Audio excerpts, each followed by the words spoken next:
Okay, brilliant. Well, thank you very much, everyone, for taking the time to come in today for this seminar.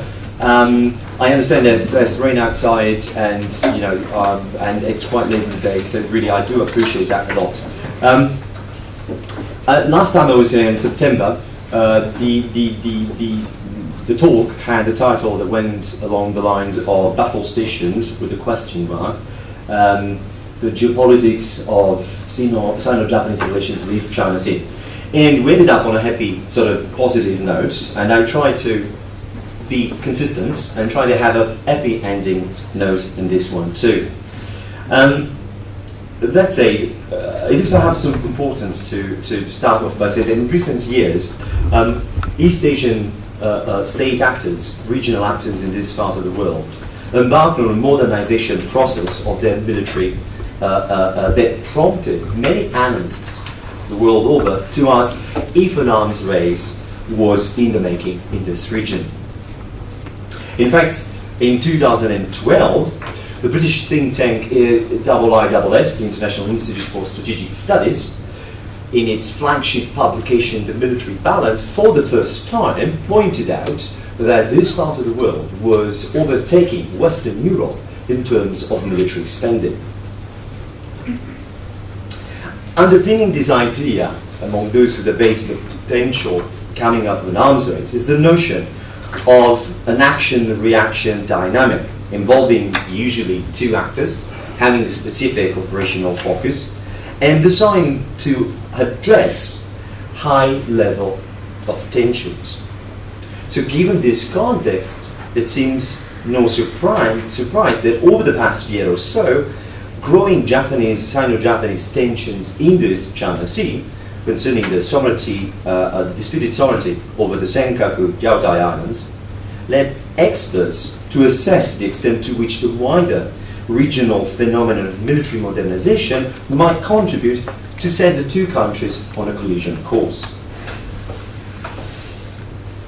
Naturally, in trying to think about the connection that exists between this phenomenon of military modernization and the tensions that are currently unfolding, it seems to me that one could do no better to try to identify specific programs that have direct relevance to the issues at hand.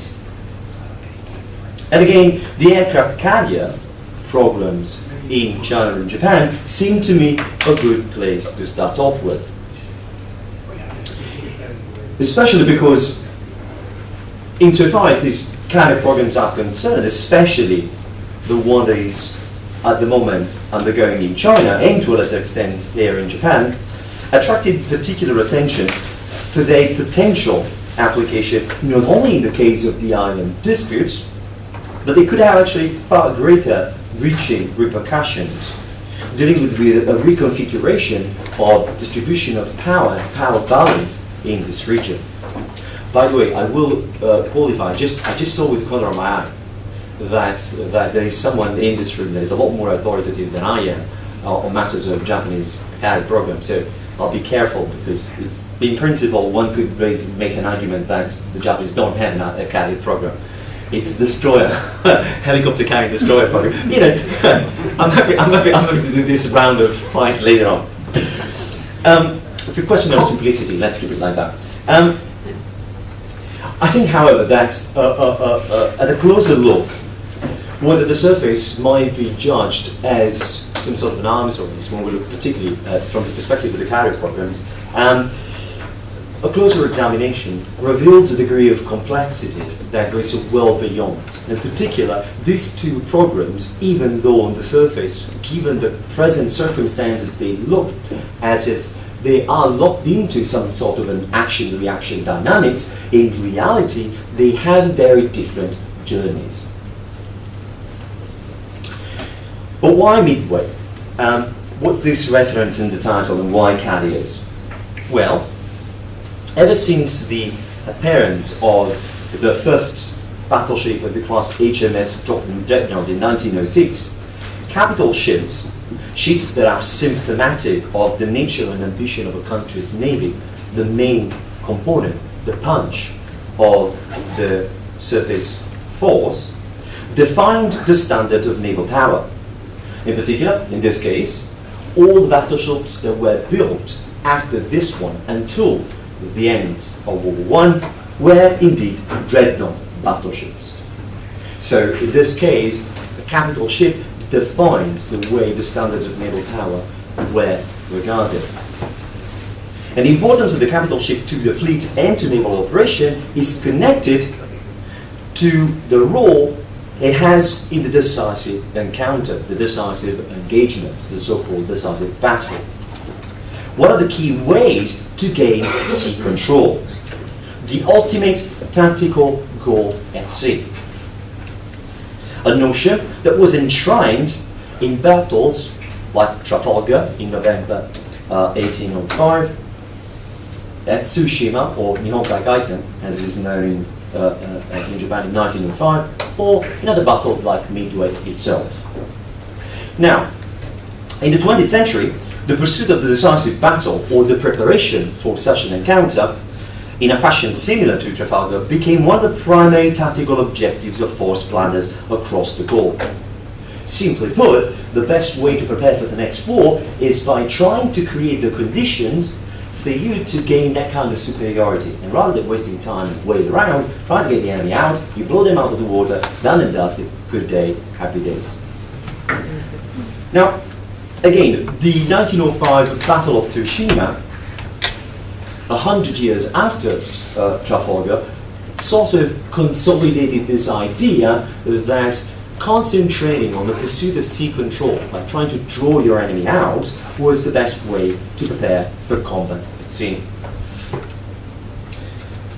But in what ways then a decisive battle is indeed decisive? Well, a decisive battle could be decisive in terms of, at a tactical level, it changes the game. If you manage to engage the enemy, and as it happened at Trafalgar and at Tsushima, the day after the battle was finished, the enemy had nothing left.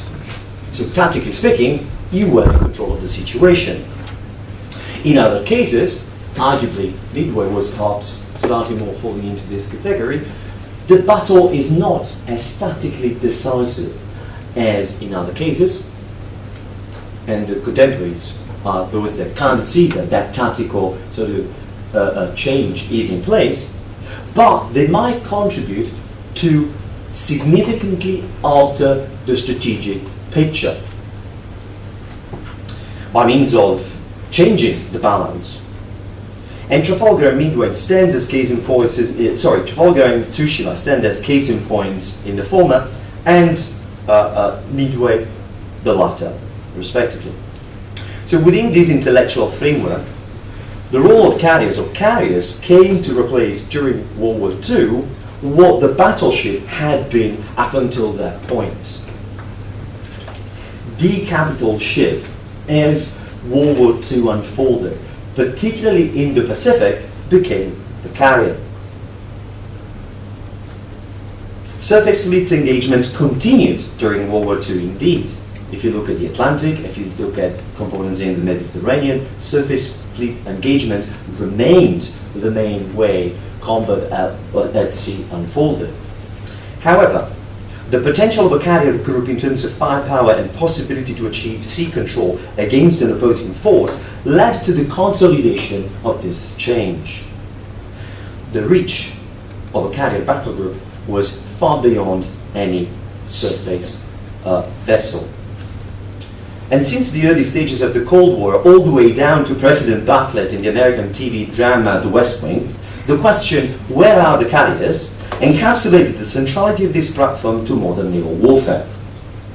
Indeed, in the maritime strategy that emerged in the second half of the Cold War, carrier, like the Nimitz class, were quintessential in an approach that resonated to the logic of the decisive battles of the wartime era, aiming, as it was, at eliminating the Soviet naval threat at the source in a decisive fashion.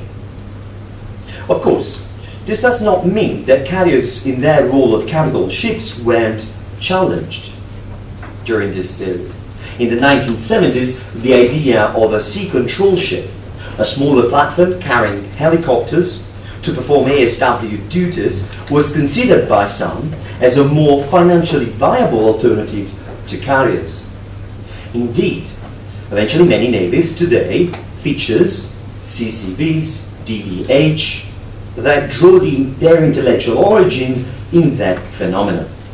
And indeed, today, the centrality of a carrier as a capital ship is again under scrutiny in the face of potential powerful counter capabilities that make it more vulnerable than ever before.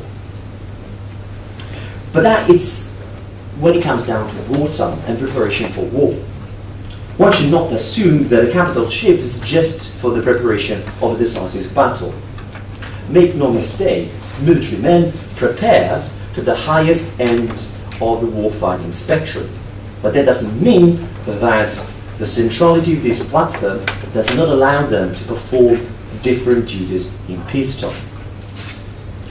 The transferable nature of the skills developed to make a platform combat ready means that whilst navies still prepare themselves for the highest possible end of the spectrum in the category of war fighting, they perform in peacetime a number of duties, including, playing to the physical prominence of a carrier and the diplomatic and constabulary function it can play that upwards is the role of a symbol of a national power and status.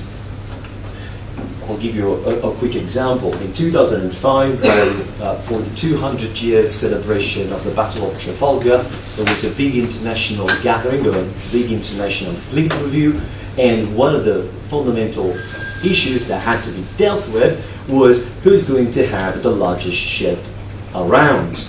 And the French were very proud of the fact that the Charles de Gaulle is definitely larger than the HMS Invincible class. Now, that is a case in point. By the end of the 20th century, a number of nations had embarked in building or buying carriers. Now, they didn't look the same. They didn't perform the same ranges of tasks.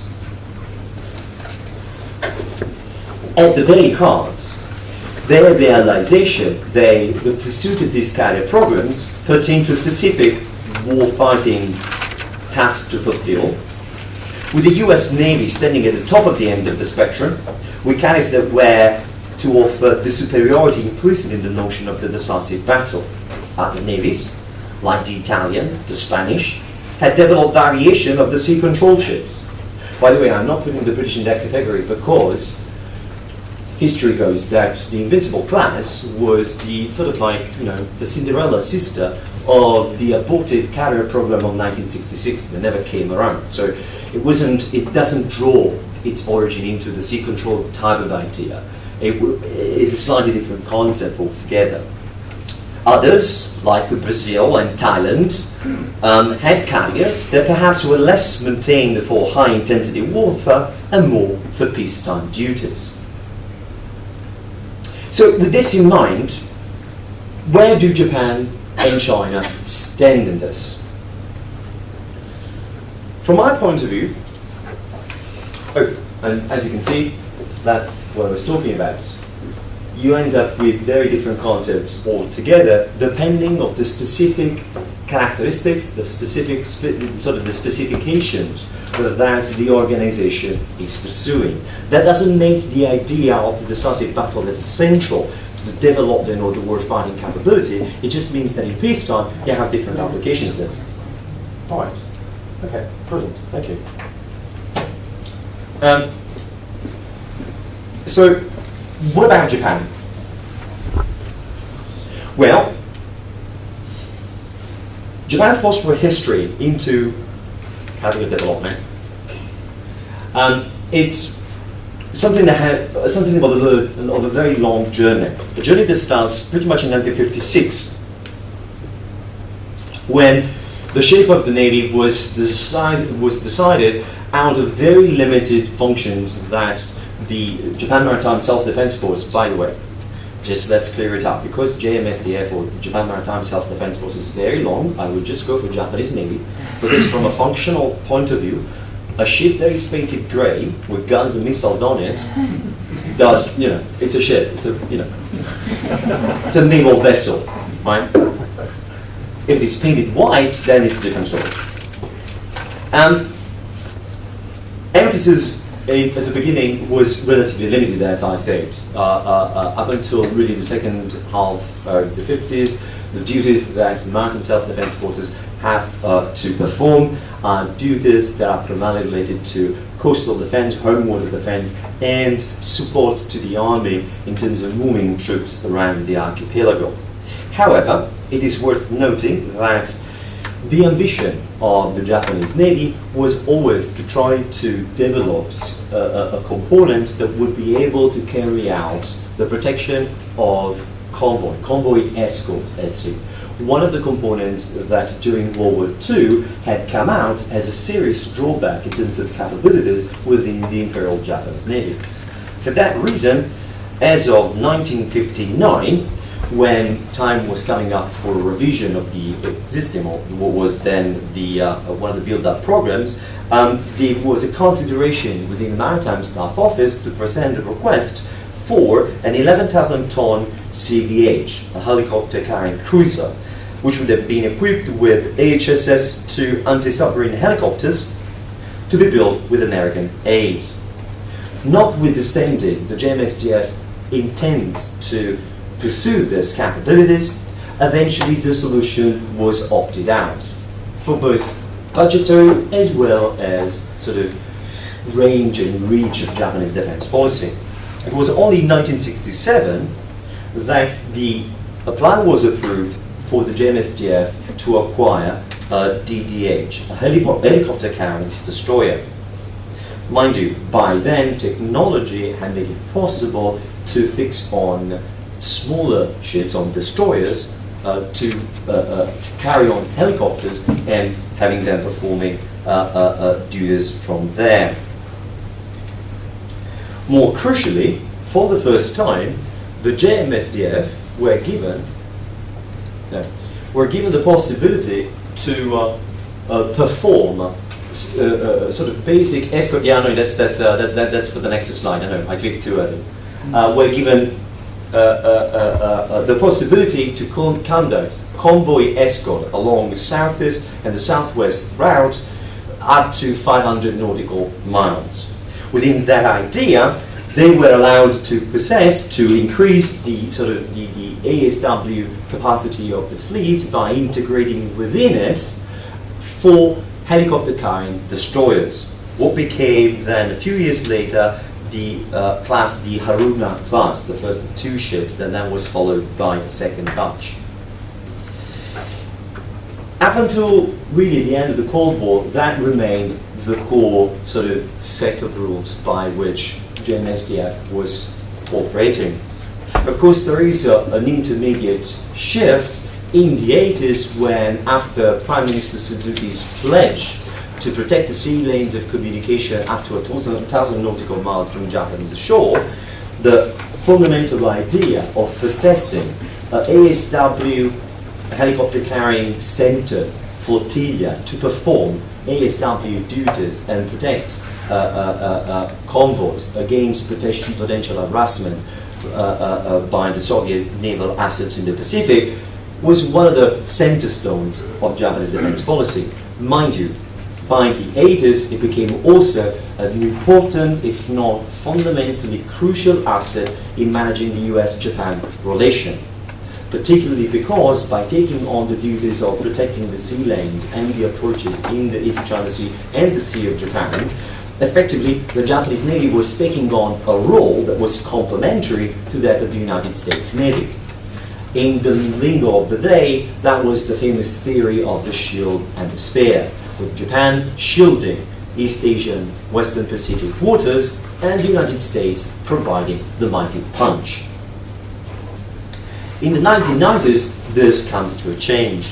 And here we have 2 different elements of the story that are brought in. Now, usually these are represented as some sort of a linear development, but actually they aren't. Why? Because as of 1995, the Defense Review, the first post-Cold War Defense Review document titled the National Defense Program Outline that was approved in 1995, identified in cooperative patterns of security the likely leitmotifs of future international relations. Let's not forget that in 1992, after the sort of the fiasco for the Gulf War, the Japanese had rushed to contribute to United Nations sponsored peacekeeping operation. And it was in light of the operations in Cambodia that the first Osumi class, an amphibious ship, or LDP as it is known here, was procured. Slightly ahead even of the ideas that were set forth in the title. But there you go. There you are, the first branch of this post-Cold War trajectory. One that is focused around the debate to acquire a basic degree of expeditionary capabilities to conduct operations in terms of support to international disaster relief, or to provide just support, some sort of a lift if Japan were to become a contributor to international stability. Mind you, one of the interesting things about this is that the whole idea of Osumi was coming off plans that in the 80s were aborted of procuring this type of platforms for what during the Cold War was the idea of the defense of Japan's northeast from a potential invasion. So these amphibious assets were supposed to move part of the Western Army in Kyushu back to Hokkaido in support of land operations. In 1998 and 1999, two other units of the same class were procured to fulfill the requirements of national official policy. Now, there is one important element to say here. Whilst very much, at the end of the 90s and the beginning of the 2000s, the Osumi class was used as an example as Japan's ambition to get a carrier. That's not really the case, because the Osumi was a psychological, one important point that the Osumi served was that psychologically at the political level, a barrier was broken of a flat top being part of the Japanese Navy inventory. But by design, the structure of the bridge as well as the structure of the deck, everything that belonged to that ship had very little to do with a helicopter carrier or any sort of vaguely, remotely carrier-like. So psychologically speaking, it was very important because Japanese politicians, for the first time, they saw that the Japanese Navy had a flat top, or something that had, cleared that. So that is certainly a point. But from a functional point of view, the operational requirements for that type of asset were related to basic functions of expeditionary, not what we'll see in a second, as the other component of the story. The one that perhaps comes around a lot more in the 2004 and the 2010 National Defense Program Guidelines or Defense Review, in which there is a shift back, if you want, from the original Bifora of the mid-90s to try to look at Japan's contribution to the international community and international security. Post-2004 and certainly the post-2010 National Defense Program Guidelines, they shift the focus a lot more back into assets for conventional requirements. These are the years, not only post 9/11, but certainly in this part of the world, of a much more aggressive North Korea. These are, and that had been through since 1999 and 2001 with the Spybirds incidents and the missiles flying over Japanese skies. And these are also the years whereby Chinese naval activities had started increasing enormously. And the Chinese military was fast modernizing itself. In particular, in 2010 or post-2010, one of the key ideas was a fundamental shift from the center of gravity of Japanese defense from the northeast to the southwest. And here is where the elements of this second component becomes more evident. The triangle that you see there represents part of this intellectual shift to what is known as the Tokyo, Guam, Taipei area. And that's a shift away from the original sort of sea lane centered to a more area centered. So the possibility to maintain advanced intelligence, surveillance, and reconnaissance functions to create a greater awareness in a primary theater of operation. Now, within this context, the possibility to retain sea control in this part of the world was still centered around the ASW flotilla, the anti-submarine warfare flotilla. And if you look at the position of Chinese bases and the potential sort of primary theaters of operation, you'll understand why. Particularly because up until the mid-2000s, probably the best component of the Chinese Navy was highly submarine-centric. It is only towards the end of the 2000s, the first decade of the 2000s, that the Chinese Navy starting sort of throwing out new classes of ships that in many respects resembled in terms of capabilities to sort of effective platforms countering Western counterparts. Within this context, long journey ended up with what you see at the far right hand, DDH Hyuga, which was christened and named in 2007 and joined the fleet the year after. And again, this is an important step forward, and it's an interesting ship altogether for a number of reasons, because it bears the, this is the next class, the DDH 22, which you saw in the previous picture as a sort of concept by the photographer. It's a larger version of DDH Hyuga, but one thing that I want to draw your attention to is that this sister ship, this one, so the Hyuga class, it's an interesting hybrid. It's something that stands in between. It clearly shows a trajectory towards strengthening the original sort of ASW destroyer-centered fleet to something that has enhanced helicopter carrying capabilities, but also if you look at the features of the bridge, the sort of larger structure is very much like the latest trends in construction of small tactical carriers. Carrier that has to perform also command and control function in case it is dispatched to an area of a major crisis. So, you know, you need a large structure like that because you need rooms like this one with full, plenty of computers or possibility to get NGOs, civilian authorities, anybody that actually would be necessary to operate that platform as a command and control platform posted off the coast somewhere to perform disaster relief assistance functions. But at the same time, the Hyuga class on the back, it has an interesting vertical launch missile system that makes it integrated into part of its conventional duties, missile defense as well as sea patrol. Now, Hyuga represented a true sort of mid position, or something that stood in the middle of a phase of a transformation that is still ongoing. Because if you look at the current plans for the next to DDH, the DDH 22, well, first of all, this is much larger.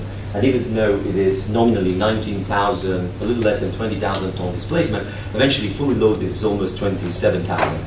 Resemble pretty much like the Cavour class, the Italian aircraft carrier. But what is interesting is that the position of the elevators is different. In Hyuga, the elevators, both elevators, they are in the center of the deck, whereas on the DDH 22, the one at the back, as you can see, is pushed on the side. And by design, the way it looks, here it wouldn't be too much complicated to put it a ski jump and make it look something like this. It's something that is feasible. Interestingly enough, this new series doesn't have the VLS on the back like the Hyuga class. And talking to, in conversation with technical sort of experts of that, that seems to make sense because having a vertical load system next to a helicopter pad, so where there's lots of heat that goes around, doesn't sound like the safest thing on planet Earth. But then if it works, it works. So in this respect, when I think about Japan, I think there is a long journey there on a long journey that is symptomatic of a defense policy and a security sort of system that is centered around a maritime-centric defense posture.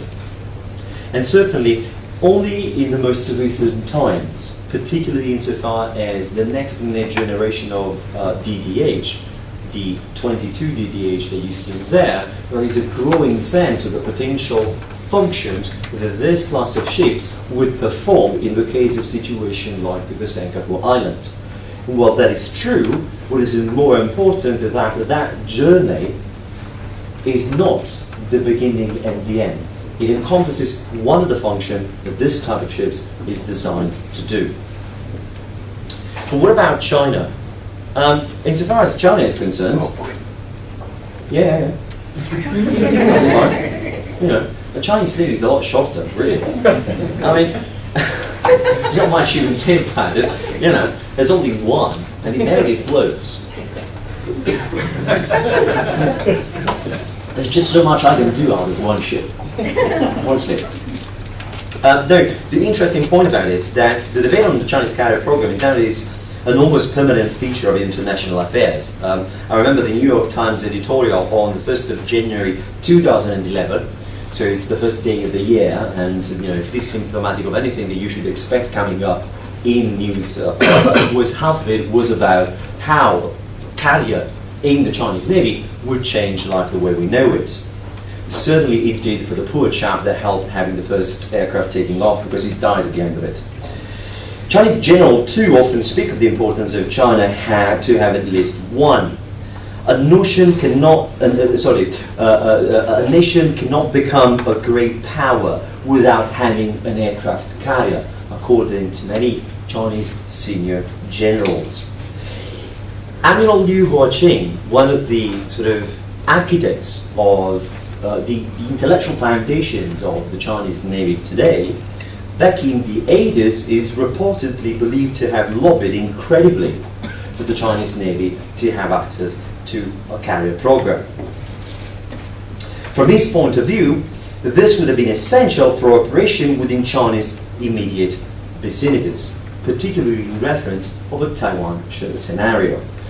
And that is something important, because until the very end of the 90s, the main functions of the Chinese Navy, or the traditional sort of established doctrine within the Chinese Navy, was the one that had some sort of a supporting role to the army, particularly straits defense in China's three main straits. And of course, the most important thing of all was potential Taiwan contingency scenarios. Mind you, in 1995-96, the ending of the crisis with the deployment of two carrier battle groups was a very strong reminder to the Chinese of how little they could do about a situation like that. And the story itself of this first carrier, the Liaoning, it's quite intriguing. The Chinese have been buying carriers that were decommissioned around the world for quite some time. In 1985, they bought HMAS Melbourne, which was in itself an old British vintage thing. Although, you know, British is good and vintage is good, but, you know, carry one, I'm not sure how good that is. But then they went a step up, because in 1998, they got really off a great deal on the Soviet Minsk. Great stuff. Which was then harbored in Shenzhen, followed a couple of years later by the acquisition of the Kia, another top-notch thing. That was harbored in Tianjin, ended up in 2002 with the Daria. Now the Daria was probably the quintessential, the best expression of Soviet capabilities in terms of carrier design. According to some in the intelligence community, the design was never really that good, and the ship was never really designed to achieve that much. But perhaps that is why, between 2002 and 2012, that ship didn't go anywhere. They painted it a lot of times to make it look good, but there wasn't much really done until 2011.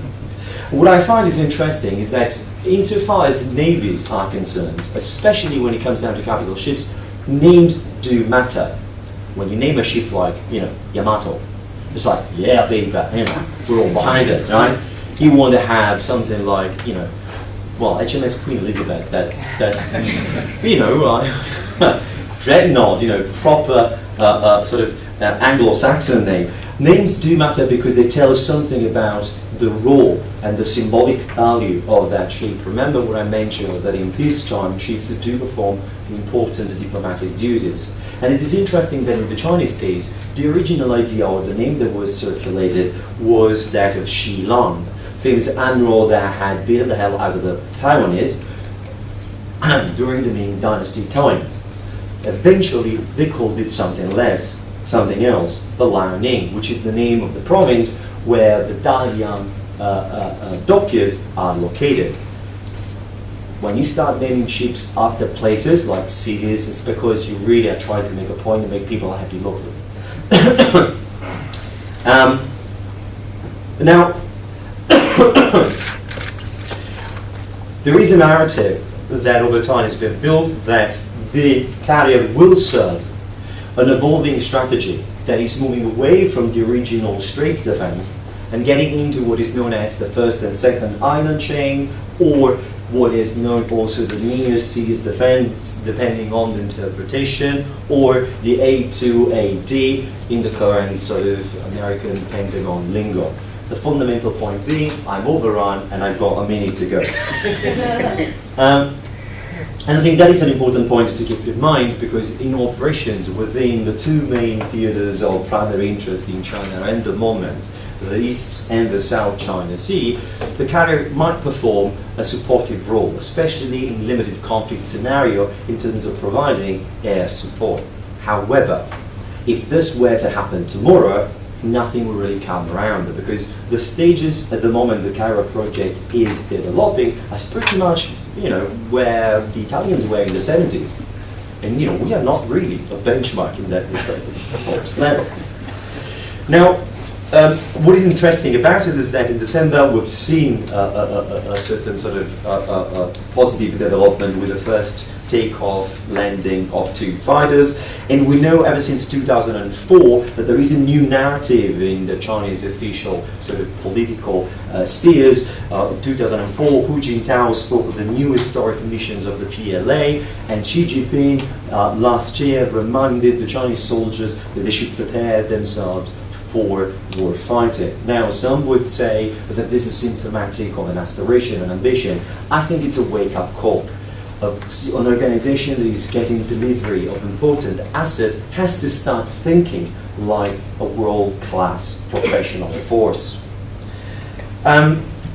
What are the missions? The potential mission: asserting maritime claims, supporting sea lane defense in low-intensity warfare, humanitarian assistance and disaster relief. Let's not forget, this is an important peacetime mission, and I think this carrier will probably be central to this type of activities, particularly provided the large community of all Chinese overseas. And if you remember, in 2011, in the case of the war in Libya, all of a sudden the Chinese had to redirect one-day destroyers deployed in the Gulf of Aden to go and pull out some 32,000 people. Now, these are important functions. Provided the number of Chinese present in Africa, more than about war-fighting capabilities, there is an element of power, status, and peacetime duties that seem to be central to what the Chinese at the moment are looking at. The debate about what to do in that sense, in that conventional, traditional sense, I think is very much an open debate.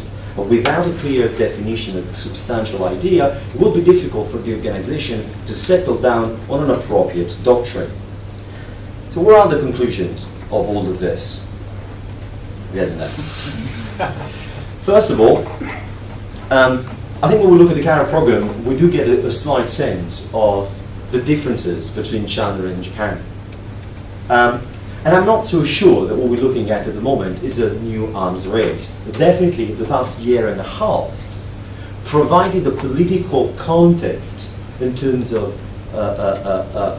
raising tension to justify current position within that framework.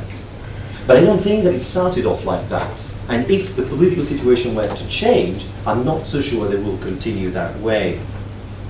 Above all, these are two very different programs. The Chinese carrier at the moment is actually larger than Hyuga, and what the sister ship would be like. But these are two very different stories. These are two very different journeys. When Hyuga comes off the shipyard and gets into the fleet, he's from a very well-established doctrinal context. There is perfectly functional, and above all, benefited from at least 30 years of very close cooperation with the best in the business, and that's the US Navy. The Chinese are just not that lucky, because really when you're on a good day, you're getting stuff off the Soviets. And you can open a debate as to how good that is. Tensions are increased, and this is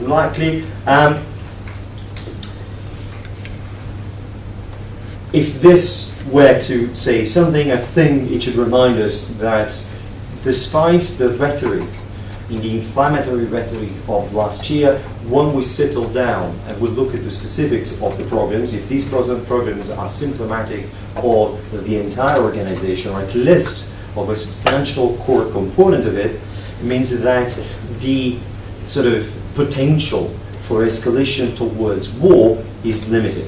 And if it exists, it's probably because it's going to be part of unintended consequences, something that will come around because someone is, dying trying to swim ashore or something.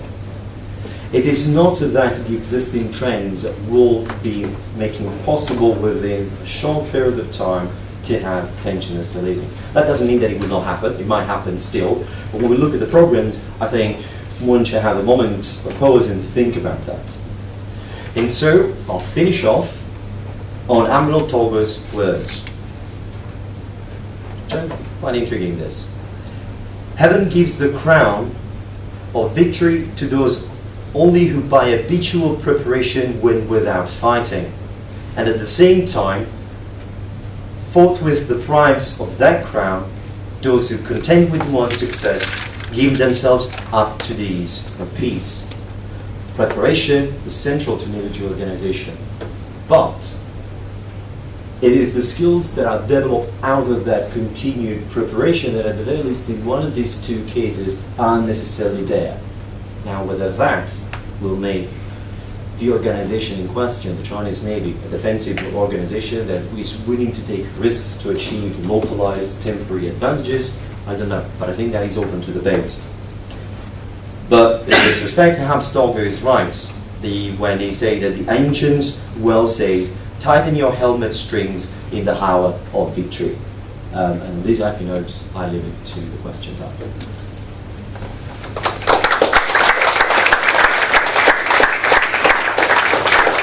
Thank you very much. Can I just say that this is really cool. Oh, yeah. Honestly, Shoto Boy success. And the picture is actually cool. I haven't seen it in the shop, but if anyone wants to give me a birthday gift, which is next week, by all means, volunteer. Please volunteer. I think that's that's the Chinese carrier of the band. These are the sacred ones. This is just brilliant. I'm not making it up. Actually, Where did you see this? It's the Waterline series, the Awashima. Oh yeah, the model set. We'll be sure to build one. Apparently they're selling it. I thought it was quite intriguing, and it speaks very well to the current exercising of California with the U.S. Marine Corps and the U.S. Army. I thought that was intriguing. Well, we went to Yasukuni last week, so I've looked for it. I'm sure it's on sale there.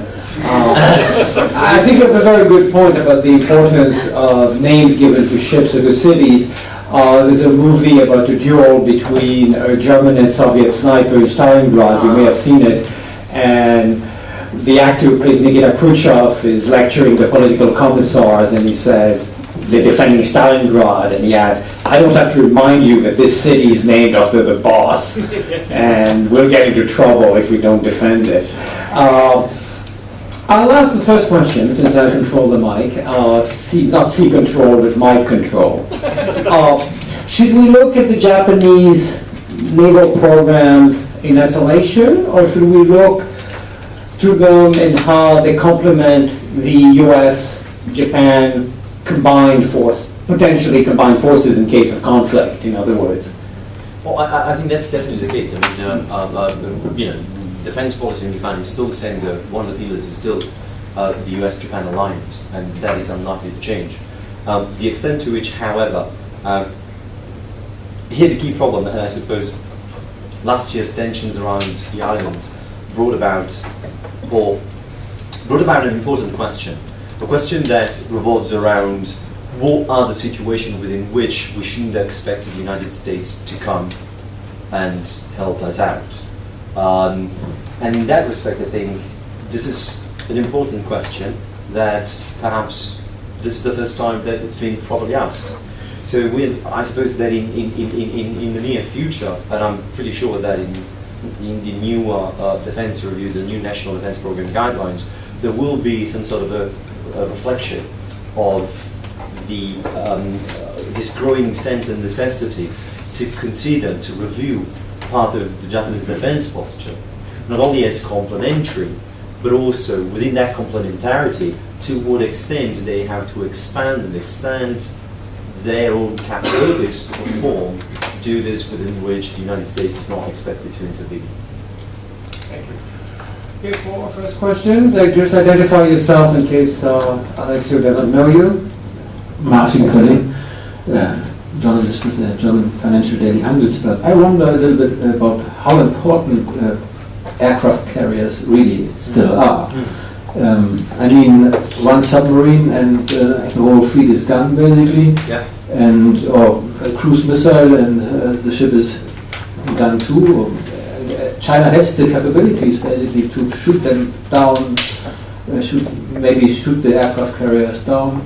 Possibly, I don't know.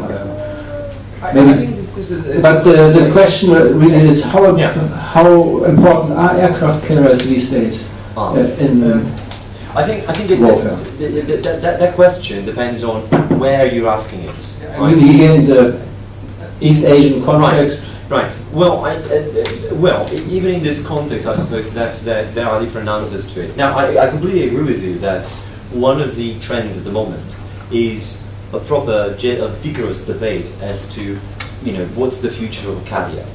And yes, at the moment, the Chinese are developing the so-called carrier killer, which is a ballistic conventional missiles with re-entry capabilities to maneuver or outmaneuver, basically, point defense systems given to carriers and their escort groups.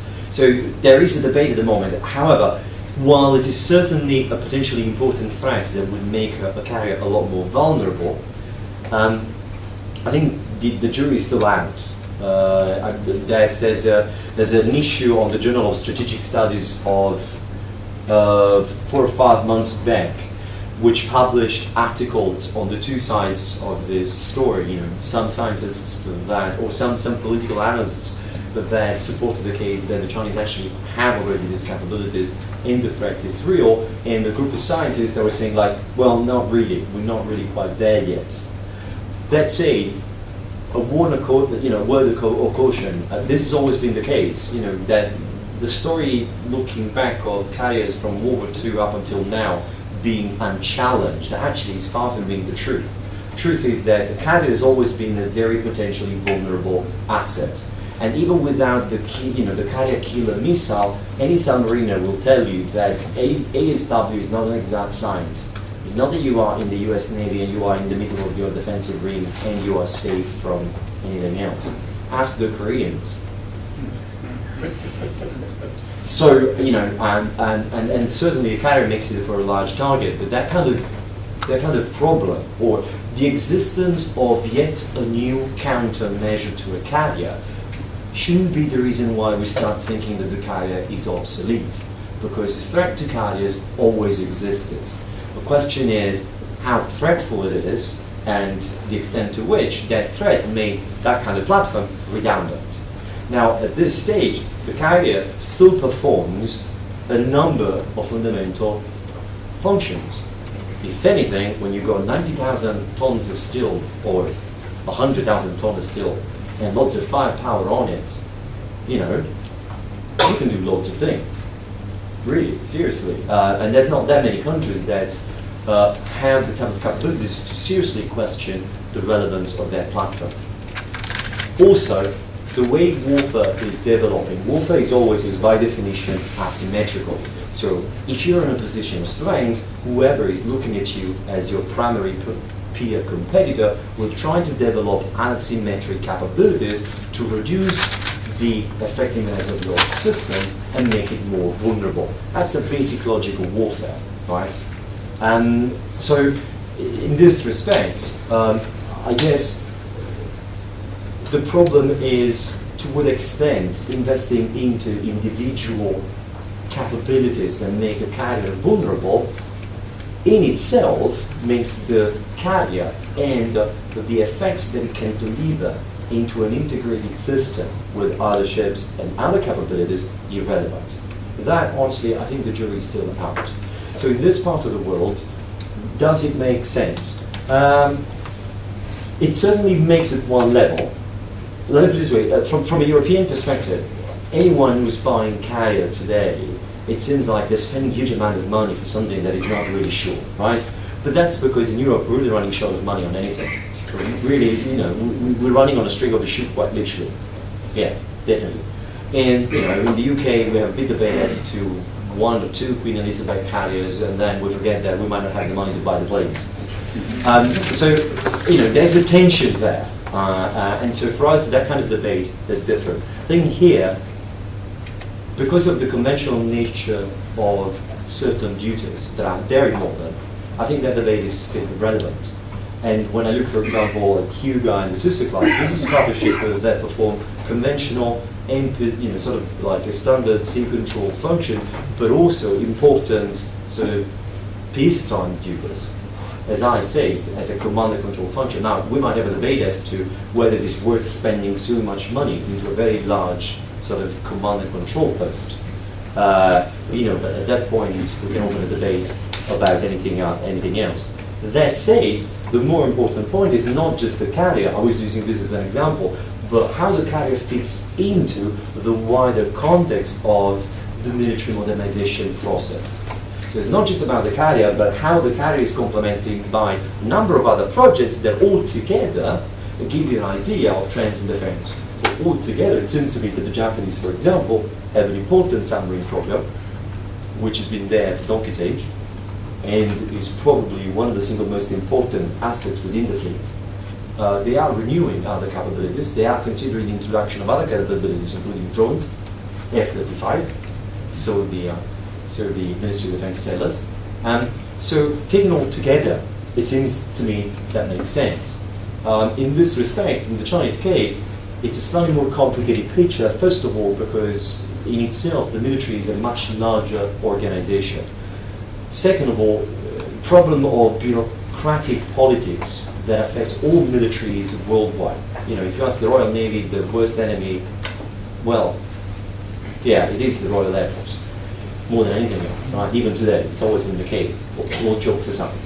But kind of bureaucratic politics do matter. In China, it seems to matter even more. There is a substantial internal constant fight as to who to get, what, how much money, how you share things. So in that respect, I think that what is happening is that the biggest problem we have is that capabilities do create tension, but the way the Chinese are modernizing is very wide-reaching, and it can make sense in different ways. But first of all, we'll be able to sustain it. Second of all, what kind of doctrine they will come up with when they have all these kids. 2 years ago, I was in Beijing. I was engaging with some of the PLA officers who are supposed to start developing the strategic vision and doctrine for the Navy. And by the way, they were all Army corvettes, which was intriguing. You know, when I asked them, so what the carrier is going to be like in the Chinese Navy, that kind of going. You think it's relevant? It's like, well, you know, at the moment we can build it. We've got the money. Then we're going to think about what we do with it. And I was like, yeah, okay, fine, you know. So I think it depends where we are in terms of where we're asking this question. And in order to find an answer to that question, you need to look at the project and the rest of the structure around. And that's perhaps how you get the kind of final answer. However, the best sort of counterpoint to the carrier, or one of the best papers on why carriers are no longer relevant, is by Commander Jerry Hendricks, U.S. Navy, and he's in Washington. Captain now. He's a King's PhD, and he's now commander of the Navy Heritage Foundation in Washington. And he's written a substantial paper in which he's asking exactly this question: is the carrier still relevant? But again, in the U.S. Navy, it's a very different type of question altogether. Question? That's a very silent group. Okay, between the back, one is in the back.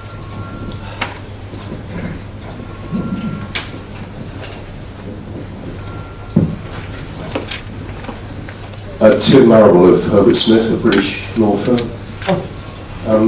The FT has quoted military analysts in the US and I think Europe as saying that the Senkaku Shoto is very reminiscent of the situation in August 1914. I think you said at the end of your talk that there wasn't very much risk of tension escalating very high, but I mean, intentional escalation, I think, is one of the key elements. There is always the possibility of unintended consequences, and I think the point you're making in terms of reference to August 1914 is that, you know, in the Senkaku context, you might have Coast Guard at one end and, I don't know, a CMS, China Maritime Surveillance vessel that come to clash with each other, or you've got a turboprop, you know, Chinese surveillance turboprop that is taken down by accident, which I don't think it happened anyway. So you might have circumstances like this that would force the government or lock the government into a position of escalation towards war.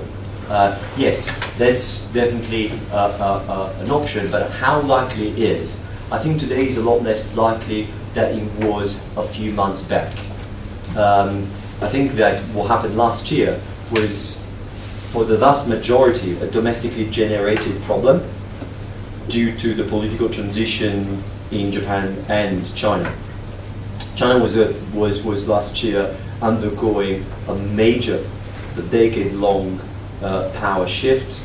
Japan was undergoing yet another year of, you know, bad government with poor leadership, and in a way, in both countries, political capital was invested on behalf of those who wanted to take sort of government power, investing enormously in leadership. Let's not forget when Ishihara started the whole thing in April in Washington, D.C., eventually he resigned from the position of mayor of Tokyo to form a new party and run for elections. I think, in a way, even the success that at the beginning was given to Abe, I remember very well that at the end of December, most of the reporting and the analysis of voting in Japan had a lot more to do with everybody else being kind of weak rather than people willingly saying like, yeah, we want Abe. Certainly, there was part of that, but the overall success was more built on this general sense of need of stability, continuity, leadership, and charisma. And by the way, Prime Minister Abe was in London last week, where he gave this speech in front of the City of London. It was a beautiful speech that was very well prepared, very emphatic, very charismatic, and the translation, because I was listening to the translation on one hand, and what he was saying, and the beauty of the translation was that it was not it was a prepared translation, and so the readout was very emphatic, and you could see everybody in the room like, yeah, you know, this guy's really cool. Which in a way, it's almost natural, because after 6 years of difficult to gauge type of politicians, Abe altogether was setting out to be very different. So I think if we take from the position of today and we look back, I think evidence would suggest that there was an enormous amount of political capital invested to show that you were not giving in. In Japan, it was the DPJ that desperately was trying to cling on to power. And in China, of course, when it comes down to matter of national sovereignty, this is one of the last standing duties of government. And in a country like China, where the social contract is CCP telling to the Chinese people, by the way, you keep us here, and we're going to deliver wealth, stability, power, and status, that limits your option. If you had Ishihara coming around and like, oh, by the way, we should buy the Senkaku. What? Chinese sacred territory? Are you out of your mind? So that kind of, you were locked at the political level into a dynamics that it seems to be, now that the transition is completed and we seem to understand that Xi Jinping is firmly in control of state functions and state institutions, particularly the military. And again, some of the rhetoric and jingoistic, yeah guys, let's prepare for war, which is, I find it always very funny because it's like, shouldn't they do that normally? Why do you have to tell them? You know, but I thought that that was part of that process, and now it's completed. And I think after the July election here, which of course are probably less important than last December, but they are important in the sense that they will probably confirm the positive trend and the stability of the other premiership. I think we will see a very different register altogether. Another important element to bear in mind is that back in March, I think it was the 22nd or the 23rd, the Chinese government announced a restructuring of the paramilitary organizations, the various COSCA, the 5 dragons, which will now fall all under one sort of chain of command. Now, I think that is a very important sign of, at least the way I see it, of a willingness to increase centralized control, specifically and precisely to avoid that type of unintended consequences. And frankly, I don't worry too much on this side of the fence because the Japanese COSCA proved on many occasions to be extremely balanced, to be extremely professional, and know how to behave itself, and so is the Japanese Navy and the rest of sort of Japanese institutions. So the best way to look at that is looking at how the political situation domestically in China and Japan is changing. And I think that's probably the single best guarantee for things from escalating and going bad.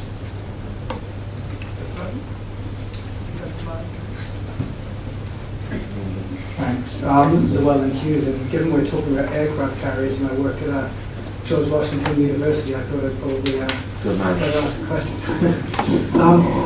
You've kind of touched on this already, but I was wondering if you could say a little bit more about it, and that is the relationship between the capabilities of the Chinese and Japanese vessels and the doctrine that's used to determine roles and missions associated with those vessels.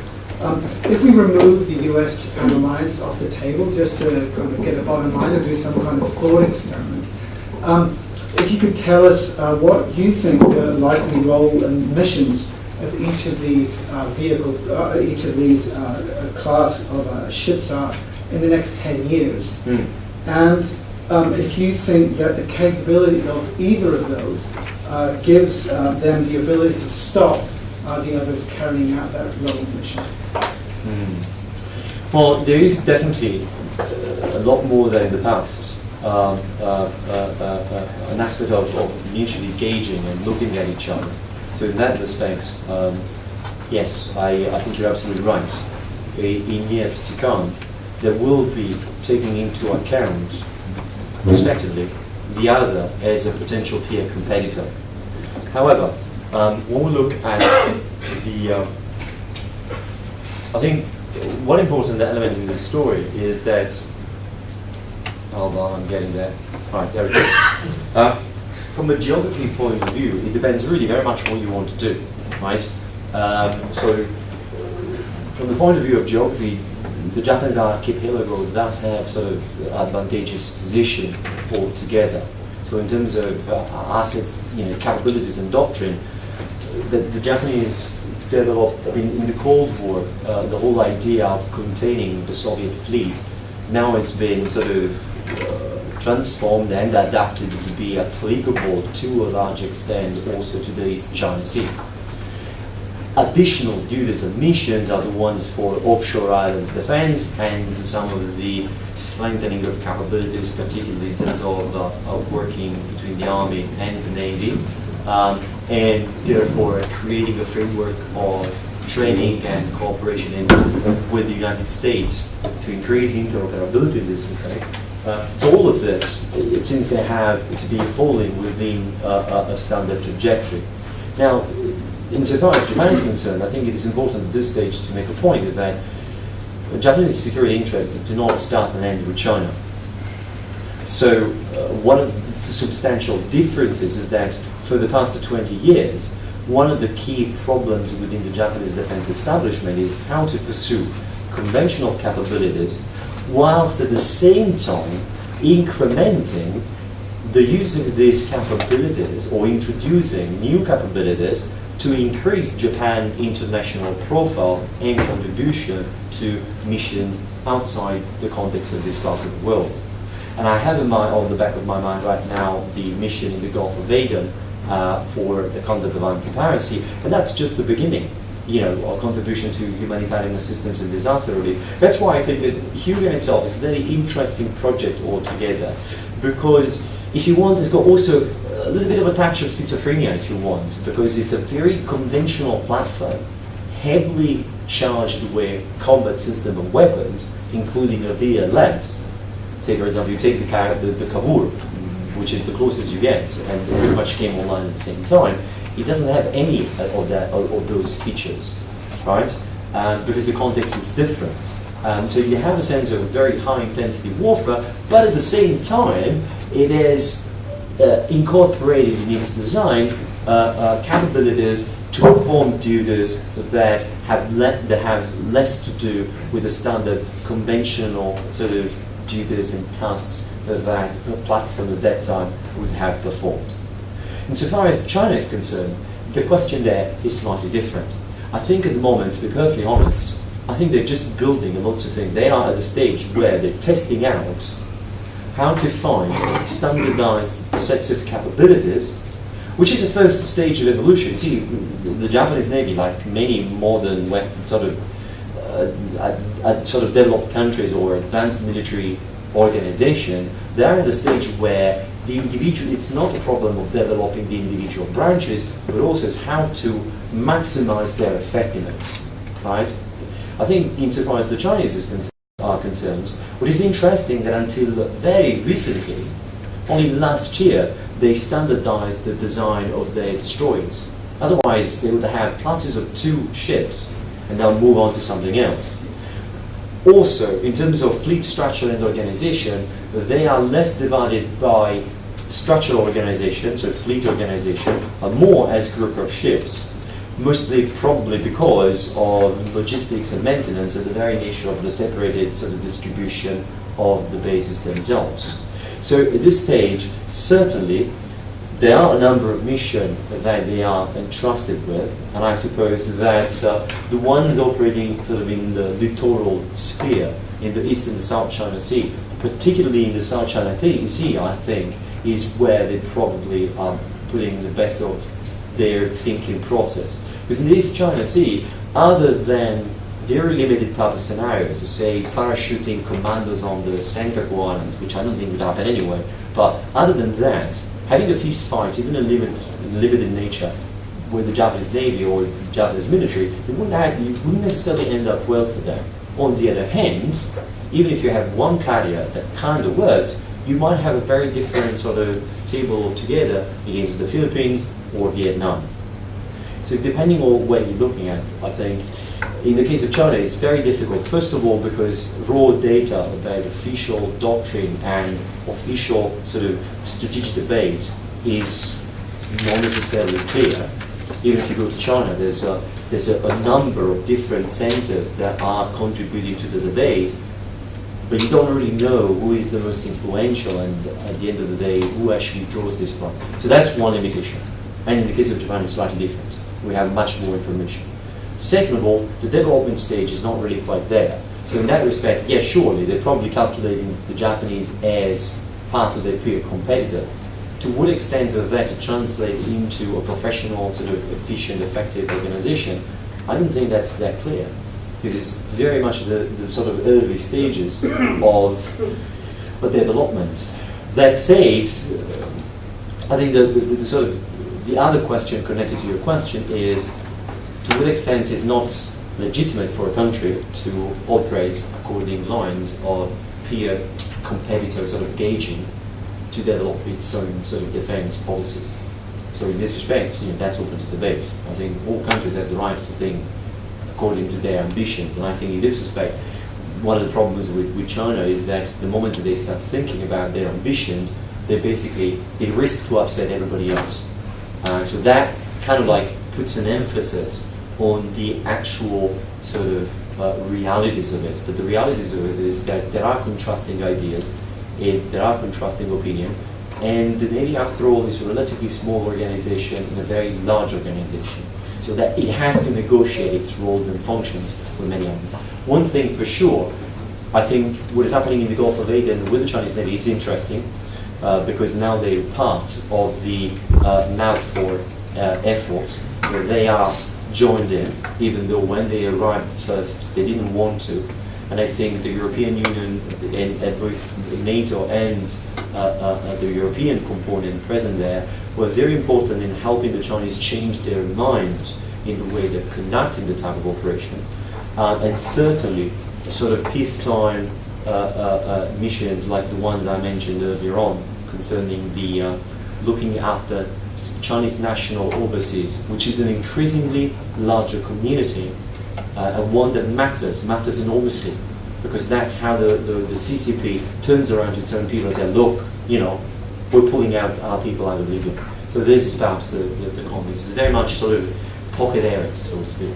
How do they perform technically in the Gulf of Aden compared to other NATO navies, compared to the Japanese self-defense forces? I think it depends who you ask.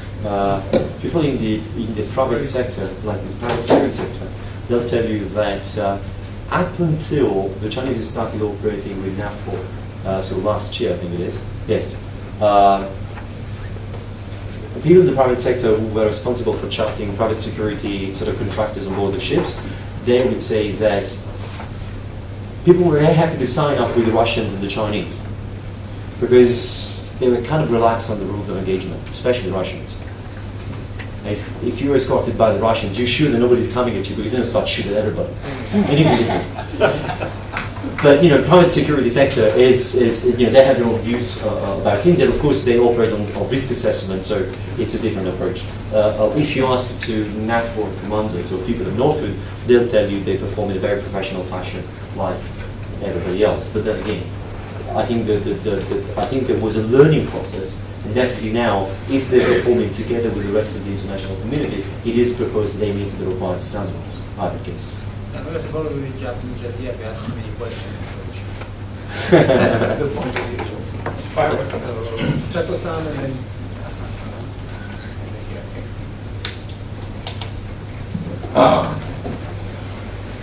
just one small question and one comment. Let me just give you one small comment. Yes. I feel very comfortable with Abe regime. Mm-hmm. Very much good, strong leadership, so that Japan will be changing, and Japan is changing for the better, I hope. And all the things that used to be thought to be impossible will have a chance to be realized soon. And Japanese ordinary citizens like myself are now identifying the weakness in the defense areas. The number of submarines, for instance, or the number of soldiers, or modernization is behind, or the air fighter, modernization, all these things. So this is a good side. And the one thing that I like to know, I am always in trouble to identify where I get the information about Chinese military power. And my question is there any big G7 type of summit for the entire world military personnel, professionals gathering together? And I thought G7 is now excluding China, for instance. So China is always excluded from these organizational gathering. May I get the answer, please? Yes, of course.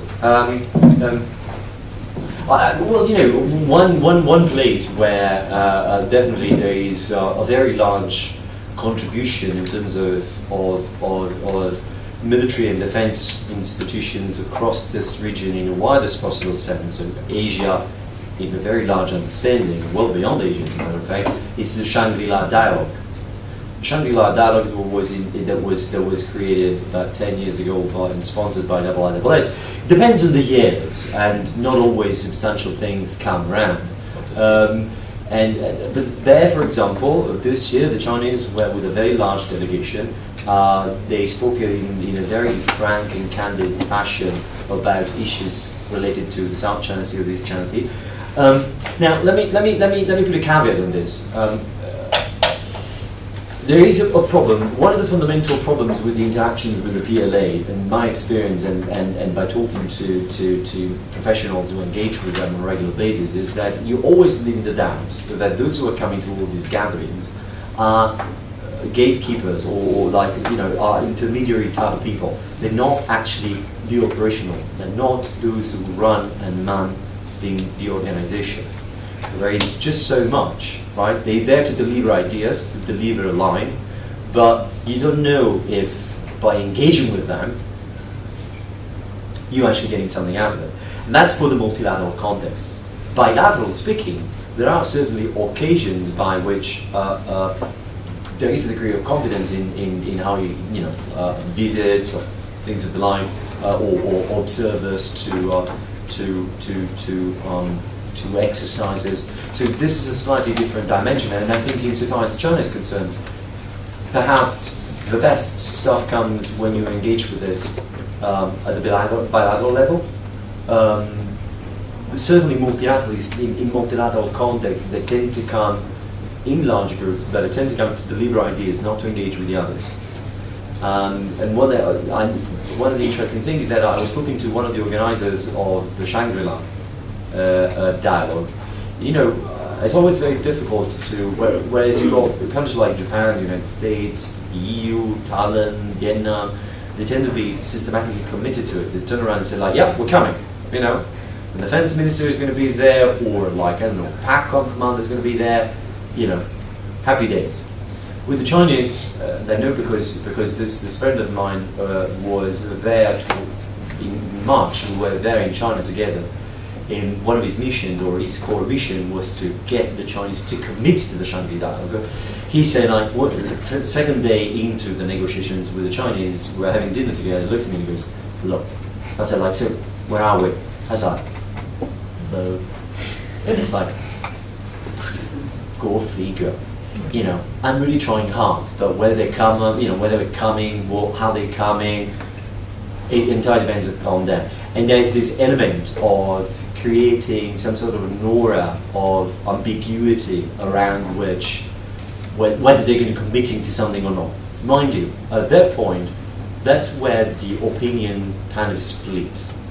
There's those who say, well, they don't want to do it because it's part of the plan to keep everybody guessing. Or there's the other interpretation that is, they don't know because nobody wants to take a responsibility, and then they have to turn around and justify to someone else. See, this is like the story of the hotline when there's something that is happening, and all this hotline at the very basic level that are established between even Japan and China, the United States and China. And very often, I was interviewing a couple of US Navy officers who were telling me that you know, the US Navy gets really frustrated because these hotlines exist, and then when there's the shred of a crisis, you phone out and nobody picks up the phone. And I'm thinking, true, but I think if I were the guy that I'm at the Chinese end of the telephone, right, I don't want to pick up that phone because, you know, I don't know what to say, and I don't want to be the guy that is going to be blamed and is going to end up in the middle of Xinjiang or something, you know, at midnight, you know, marking guards in front of a barracks. You know, that's not exciting stuff.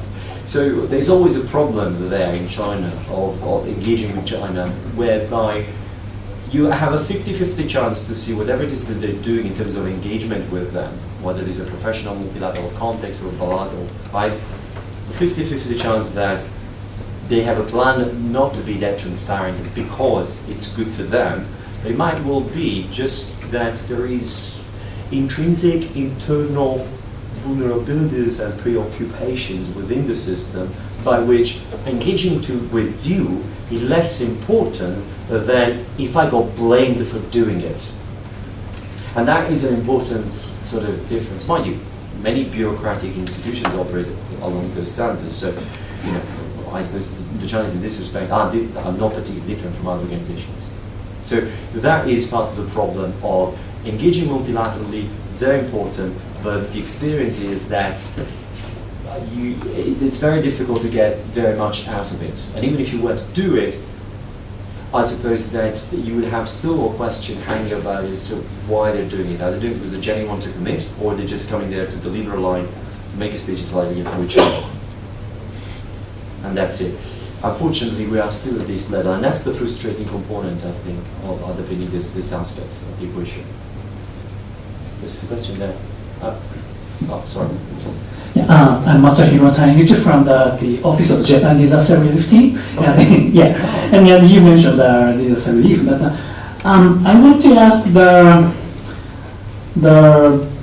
what do you think the challenges of the joint operational capability of the Japanese military forces among three services? While as you know, the Japanese military has increased the interoperability with the U.S. counterparts. So for Hyuga to make it really good its capability, their interoperability, joint operability really matters. So I would like to know your opinion. And the second, what do you think about the possible procurement of F-35B for the Japanese Navy? Yes. And the last question, I would like to know your opinion about the catapult technology is one of the essential elements of the advantage of the U.S. aircraft carriers. And no other country can have that steam-driven or magnet-driven catapult technology. For foreseeable future, China cannot. So if you have any opinion on the future catapult technology, would you to share? I'll take the question, the F-35 question first. F-35B, it's something that will come. Will materialize at some point, because if anything, the U.S. Marine Corps doesn't have any alternative to it, and so it would probably come at an astronomical cost. And by the time it's coming into line, especially this VTOL version, I don't think is going to be delivering the type of capabilities that on paper, Lockheed Martin is telling you that it will. For the very simple reason that, for example, the whole problem of the fifth generation stealth fighter, all those considerations applying where the frame is light, is without the refueling component and is not fully armed. And by the time it comes into sort of online, you don't know if counter capabilities that will make the stealth elements to begin with still a viable option. Okay? So the F-35B question, I think is very, but then I'm a European, I'm biased, from my point of view, the whole thing with, exactly, I'm biased, I'm European, From my point of view, the whole debate a couple of years ago about buying F-35 as opposed to Eurofighter is very open to debate. I didn't think it was a clear-cut conclusion. That said, F-35, the sort of standard version is different from the maritime and this VTOL version. Of all the versions, this VTOL one is probably the more problematic. However, given that the US Marine Corps is committed to it, and now British are committed to it, Italians are waiting on that, and the Japanese are next in line, I think that thing will come off one way or another. That said, I think F-35B is an interesting discussion to have, but what I think is even more interesting is once you have these capabilities, these platforms, the stuff that you can do once you have drones on it opens up whole new possibilities. So between now and 5 years, this whole thing about F-35B might be slightly obsolete because you'll have in the meantime, for sure, the possibility to use drones on light carriers, which will bring about a different type of discussion. Okay? So from my point of view, it's not F-35, it's more like, yes, it's coming around, but the more interesting component is drones. And we've seen that both in terms of maritime surveillance and strike capabilities, drones are different, especially because, take something like DDH 22, right? You can put a lot more drones on it than F-35s. You can take 12, 13 F-35s because you need then the component of helicopter, no more than that. 12, 13 craft is not that much in terms of power projection. Anybody who has carriers of that size, they have them for tactical reasons. Even in 1982, brand new Invincible class, the British are going down in the Falklands. It's the presence of Hermes, which is the larger order carrier, that makes the difference. In terms of planes, the one on the Invincible class were better because they got pilots that had a different type of doctrine altogether. And there's a beautiful book called Sea Harrier over the Falklands, which is which is the memoirs of Shaki Ward. I read the Japanese version. You know, the guy is great. I mean, Shaki Ward is nuts as anything. He's really crazy. He's out of his mind. But he was a brilliant pilot. And when you read the book, you get a real sense of that type of difference. So today, of course, F-35 can deliver a lot more than a Sea Harrier ever could. But still, you know, that's the whole adage and sort of the whole motto in strategic studies, that quantity has a quality of its own. So you can have the best quality of things, but still got 10. It doesn't say much. Now, that's F-35. The question of the catapults, my understanding is that, yeah, I mean, you know, the magnetic, particularly the latest version that will appear on the new American carriers, will still deliver. I mean, you know, when it comes down to carriers, the US is on a completely different sort of playing field altogether. And it will take a very, very long time for the Chinese to ever get there. And part of the issue is also that one of the best ways to perfection, whatever doctrine you have in place and the functionality of your capabilities, is war. And the United States has been using its carriers for the past 60 years on a very high intense ratio. You know, the Europeans in the 90s, then second half of the 90s, started using carriers in that kind of configuration. And only then they realized, wow, you know, running a carrier is a complicated business. So in this respect, we're talking about a completely different world, really. I mean, you can't really compare. It's like apples and pears. It just doesn't come together. The question of jointness, I suppose that from your line of work, that is a very important question, because I'm currently wrapping up a project on the military experience, the Japanese military experience in Tohoku. And you know, on the surface, everybody goes around and is like, yeah, it was great success, you know, yeah, fantastic, great. But, it was great. You are great. No, I mean, the funny thing is, it depends. I don't have perhaps I don't have a fully structured answer yet, because I'm gathering the materials at the moment, and probably in 3 weeks' time I'll have a better idea once I finish all of this. But let me put it this way: it depends what you mean by jointness and integration of the different systems, right? So, for example, in this project, I have part of the thing was done by one of the fleet commanders that was operating off Sendai with the mine sweeping force. So, from his point of view, as the guy that was conducting the search and rescue operation, when I asked him, you know, this joint thing, was it really important? You know, the fact that it wasn't entirely there, he said, well, everything went fine. Of course, because from his point of view, as the operational commander, he delivered the goods, he rescued the people, he had the divers going around and searching for, you know, dead bodies and other bits and pieces. So from his point of view, the answer is like, yeah, you know, we wouldn't be great stuff, right?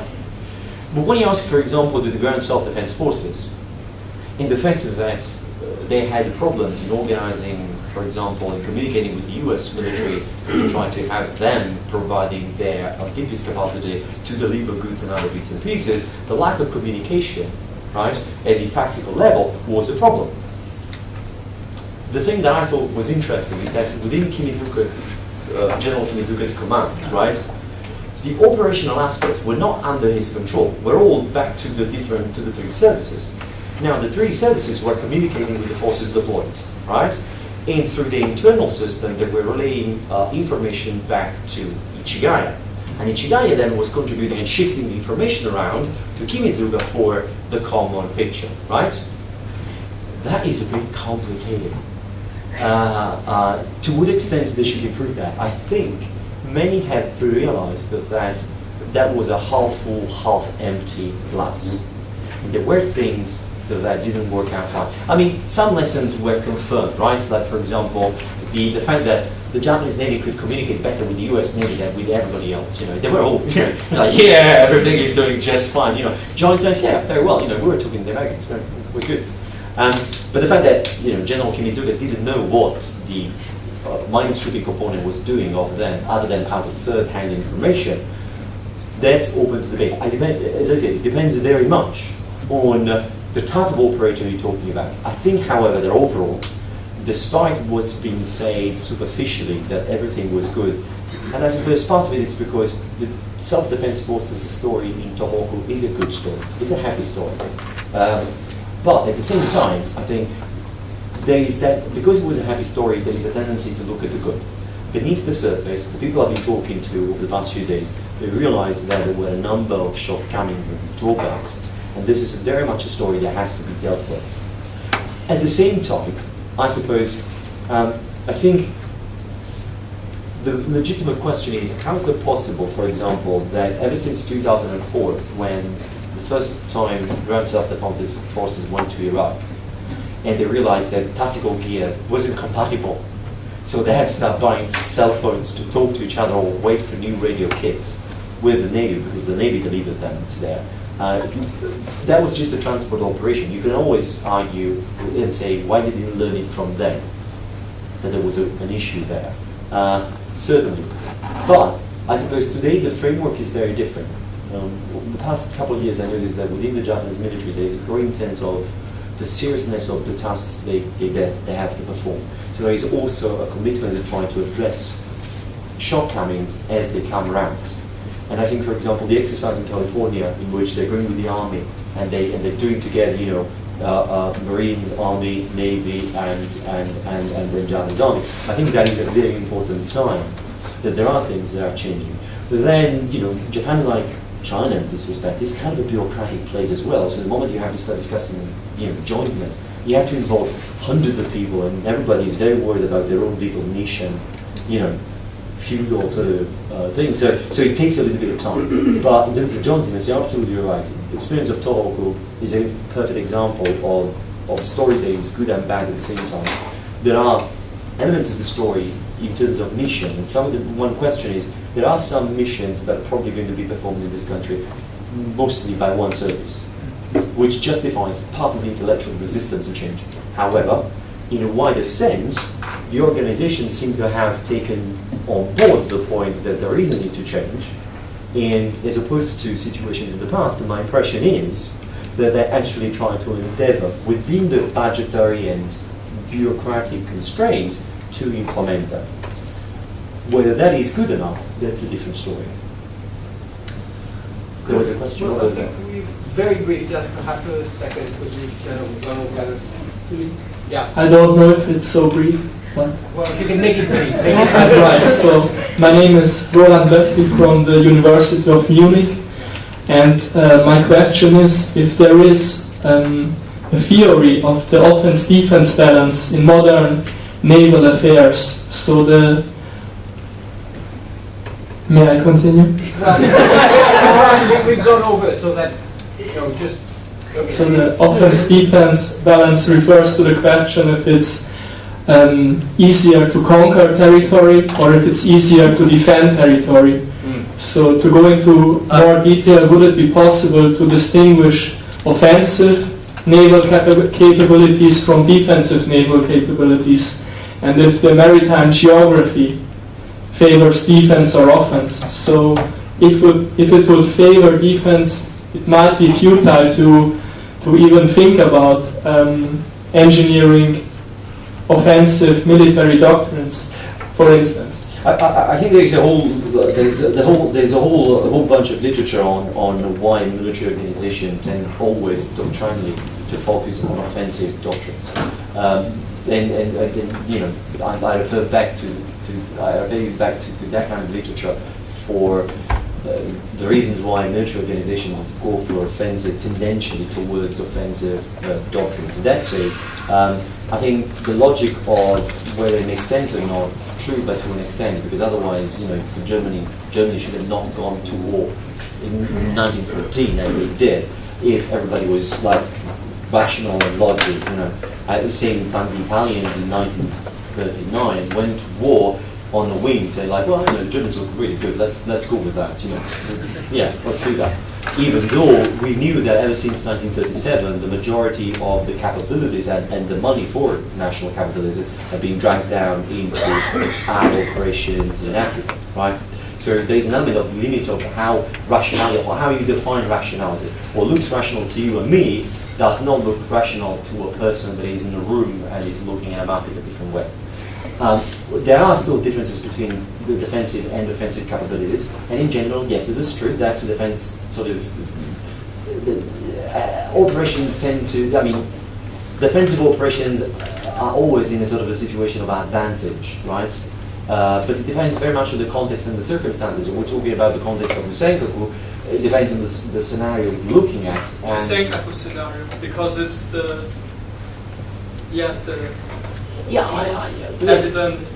evident conflict of interest between China and Japan in the maritime world. Well, I'm not so sure about that. I mean, other than from a political point of view, it certainly is. But a few teeny tiny rocks, and nobody really went to there for other than to shelter from a storm. Doesn't look to me as one of the most important things in life. But they are very important because of the meaning and the symbolic value they have and the political elements connected to it. That said, I felt funny when several friends of mine from Ministry Defence were coming over the last year at King's because they wanted to look at the Falklands and Falklands scenarios, which I always found a bit funny. Because if anything, they're kind of very different. In all the Falklands, geography does matter. You can have operations on the Falklands, and the Senkaku, the moment you start walking, 5 minutes later you're in the water again. It's just so much you can run around over that. So far away from England. One has to be always careful with drawing sort of that kind of line of comparison. Operationally speaking, it depends very much what you're talking about. So the Senkaku, what exactly is it that you could do? If you take on the islands, depending on what are you risking, what you are planning to risk, retaking the islands, it wouldn't be impossible if you manage to prevent them from being resupplied. I mean, you made them die, basically, out of starvation, and you throw everything. If you are under defense, you try to throw everything at them, but I don't think it would happen because then we bring about the question of the United States and what the Chinese are willing to stop, etc., etc. So I'm less worried about that kind of thing, but it seems to me a lot more theoretical, not necessarily real. That said, where the question is whether Japan should put a sort of stable, limited presence on the small islands to make it particularly high cost taking the islands in the first place. That's a different type of discussion, and that's a different type of question, and it's very much open to debate. Personally, I'm not sure I would subscribe to that, but that's perhaps more where the debate should be.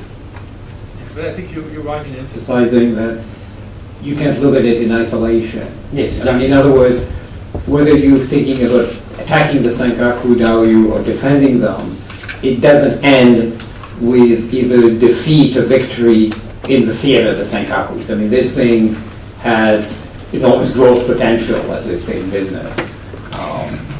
It would end up somewhere else quite quickly. I mean, really, the degree of escalation, you throw a few paratroopers there, what do they do?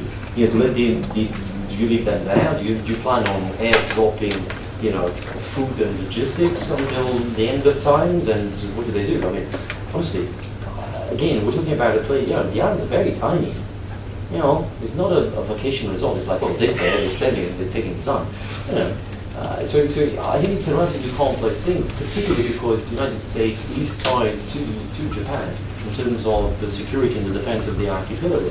And the Senkaku, it's been repeated over and over again, are under that. That limits the option of whatever it is that you think you would do.